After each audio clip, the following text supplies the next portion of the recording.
Bienvenue à Tuning Performance. Cette semaine, on rentre directement dans le vif du sujet. On vous a déjà parlé de comment choisir une plateforme. Maintenant, c'est comment la développer, comment planifier son projet pour être capable d'avoir une voiture qui va nous faire plaisir dans le budget qu'on s'est fixé. Et parlant de budget, Mathieu, c'est la première étape. Première étape, mais ça va aussi avec combien de force qu'on veut, combien de livres coupe qu'on veut. En partant, comme je t'ai dit, si on veut un char avec 200 forces qui va faire du lapping une fois de temps en temps, qui va rester fiable, ou encore si on veut la machine de drague ultime à 700 forces, avec l'injection puis les deux roues qui vont lever en avant, c'est pas du tout la même chose. Puis c'est une question de temps aussi. Est-ce qu'on veut réaliser notre projet en 6 mois ou encore en 3 ans? Donc, c'est des choses qu'il faut penser. Toujours un peu différent quand tu as besoin de ton auto demain matin pour aller travailler, alors qu'il y en a d'autres qui vont avoir une voiture à côté, qui vont planifier. Pendant ce temps-là, ils vont rouler avec un véhicule. Beaucoup de personnes de track, lorsqu'ils vont avoir fini une course, fini un time attack, vont ramener la voiture dans le garage puis vont se mettre à la démonter. Pourquoi? Parce qu'ils veulent être sûrs que la prochaine course, ils vont la gagner. Bien, dans la vie de monsieur et madame de tous les jours, peut-être que lorsqu'on reprend le véhicule, on va être capable d'aller chercher une pinte de lait aussi avec, sans la renverser. De là, pourquoi que les gens aiment tant des véhicules comme les Porsche, c'est la raison. Et ce qui est important aussi, le budget. On n'en parlera jamais assez. Souvent, quand on travaille dans le milieu de la performance, des clients arrivent en disant « Moi, je veux monter une auto, fais-moi un budget, j'ai 20 000, j'ai 30 000 ». Alors que dans la réalité, le pauvre gars, il a 1 000 $ dans son compte de banque, il espère pouvoir emprunter 2 000 de plus, puis c'est pas mal ce qu'il va pouvoir mettre cette année si l'auto brise pas.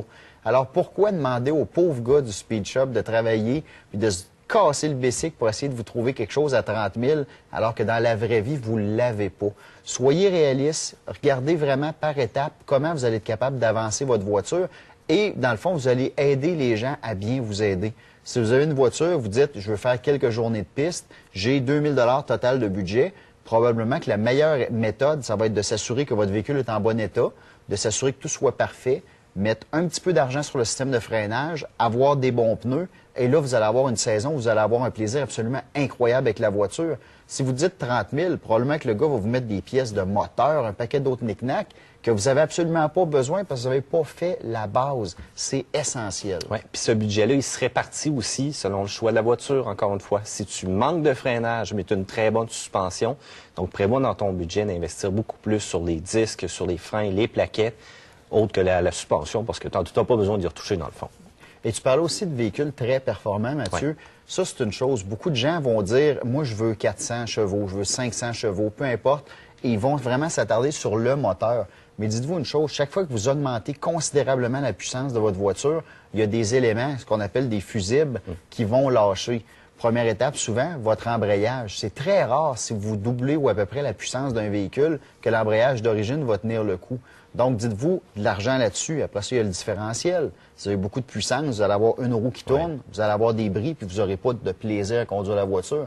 Donc, c'est des choses souvent que vous dites, ça me coûte, mettons, 5 000 pour avoir la puissance que je veux, mais peut-être ça vous coûte un autre 5 000 pour s'assurer de la mettre à terre, cette puissance-là. On appelle ça le budget d'entretien. Voilà, budget d'entretien, tu marques un bon point, Mathieu. On va passer à une petite pause rapide pour vous montrer le calendrier. Et au retour, on vous parle l'entretien de base à considérer. Après ça, on met de l'argent et on modifie.